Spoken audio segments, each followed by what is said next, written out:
So let's talk Star League and Star League Mechs 2750. Now, if you were used to 3025, then 2750 is a one step up, but not quite to the clans as far as tech. Also, the of the standard mechs, it's not as, there aren't that many options, and the advanced weapons, there aren't that many advanced weapons, so this is a good way to kind of schmooze in and step up. Also, technically, 2750 mechs, even though mostly are extinct by 3025, they are still possibly in existence, and also there's also the Comstar, the hidden Comstar cache on Earth, so they still exist. So you can have some reasonable story that you can make up as to why you have access to a Star League mech even in the 3025 era, especially if you're playing like Wolf's Dragoons or something, where the clans, when they formed the Wolf's Dragoons, didn't know what mechs would be around, so they accidentally gave them a bunch of Star League mechs, part of them. So here's Mercury. This is a fast one. I think we have, I will show you, it actually does very well. It's a energy mech. There's the Thorn. This is like the long range Pester mech. Its primary weapon is an LRM-5, though it also has medium lasers too. But mostly it's for staying at a distance and pestering with the LRM-5. At least that's my style with it. And also what my computer says is the best style for it. The Mongoose. This is definitely a kind of a bit of a brawler that charges in. It's got a lot of energy weapons and a Beagle active probe, which you may or may not play with. Hermes 1. You can remember there's a Hermes 2 that comes out later for the 3025 era. But the Flamer allows us to do some anti-infantry work because its medium lasers don't do very well. Hussar is very interesting. It's a very weakly armored, or relatively weakly armored, but it's fast, and it has this ER large laser, which has almost as much range as the LRMs. So this actually ends up working reasonably well because you can move fast enough to avoid anything and keep a distance. So you can shoot them and they can't shoot you, kind of like a clan mech. Sentinel. It's a reasonably armored. AC-5s. SRM streaks. This is like your first time you're going to start using streak missiles. The Wyvern. This has case for some of its ammo. It's also jumper. The Crab. It's like another pure energy mech. This is a fairly well, it does fairly well in battle simulations anyway. It's reasonably armored and high energy. Kintaro, another one, heavily armored for its size. The Kintaro, it's got LRMs, SRMs. It does not have case, but it does have a NARC beacon. If you play with that gear. The Champion. It's fairly armored. It's got LB-10X.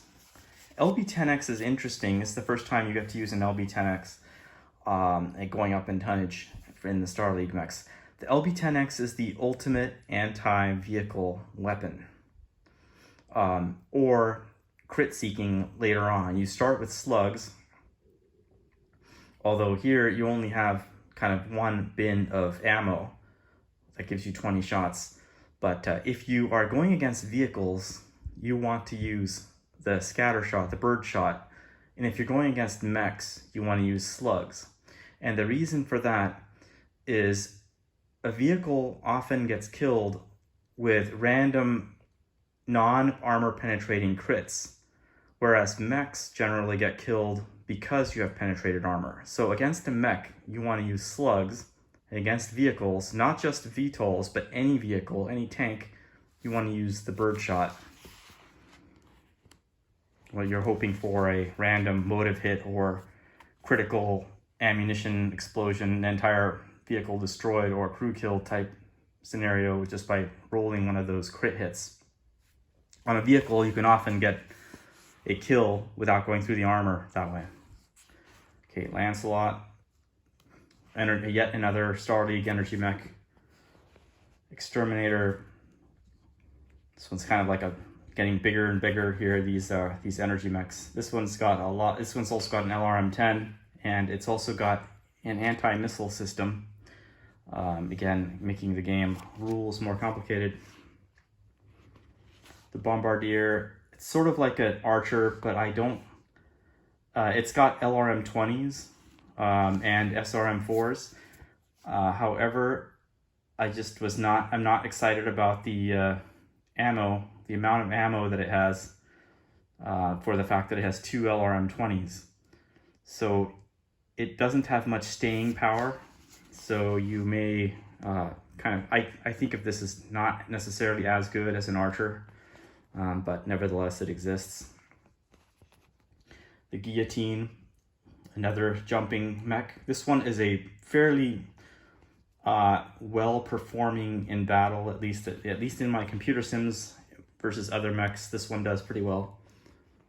The Flashman is one of the ultimate mechs. Now, it's of course on the heavier side, but it does very well for its weight and battle value in combat. It's also almost entirely energy except for its anti-missile system, and it's also got a flamer just in case of infantry.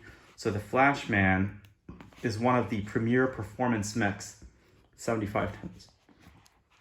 Black Knight, nominally a brawler style, but I think the Flashman is my favorite. The Thug is a very popular design, kind of bigger and bigger, 80-ton mech. PPCs, SRMs, it's got case to protect it.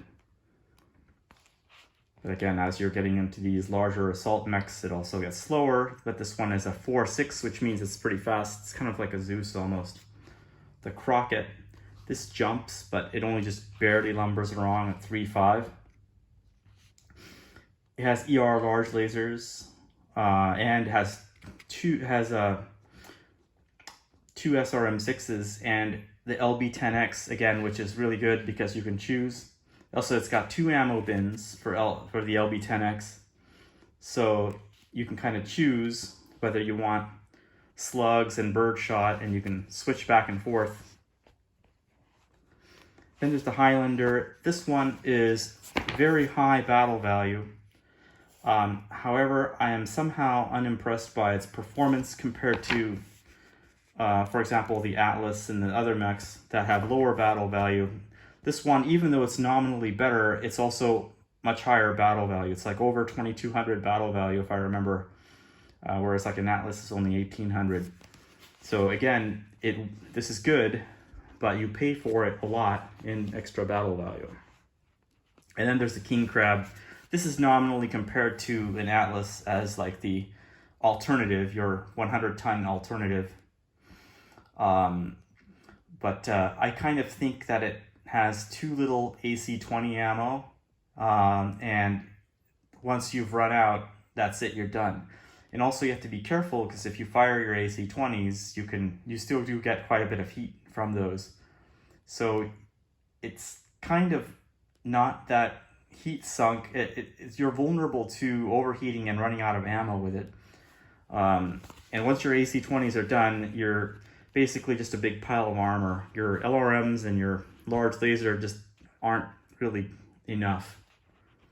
And your case, I'm not sure if you really, your AC-20s are going to be dry before your armor gets penetrated usually. So that's kind of it for Star League or 2750 era mechs.